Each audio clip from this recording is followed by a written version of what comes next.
السلام عليكم ورحمة الله.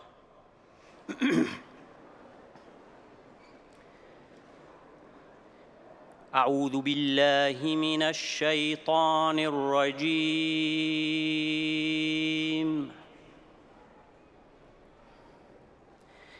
بسم الله الرحمن الرحيم.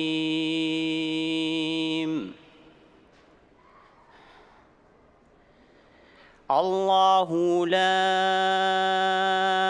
إله إلا هو الحي القيوم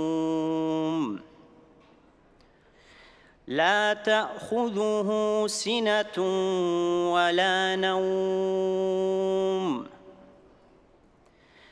له ما في السماوات وما في الأرض من ذا الذي يشفع عنده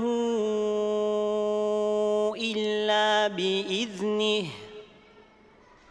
يعلم ما بين أيديهم وما خلفهم ولا يحيطون بشيء من علمه إلا بما شاء وسع كرسيه السماوات والأرض ولا يؤوده حفظهما وهو العلي العظيم.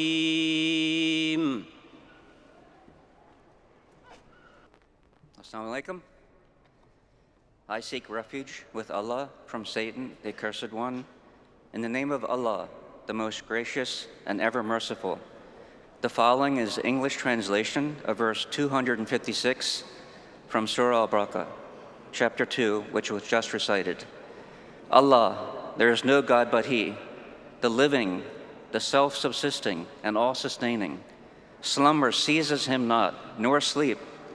To Him belongs whatsoever is in the heavens and whatsoever is in the earth. Who is He that will intercede with Him except by His permission?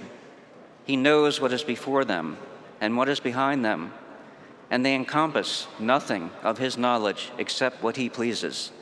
His knowledge extends over the heavens and the earth, and the care of them burdens Him not, and He is the High, the Great.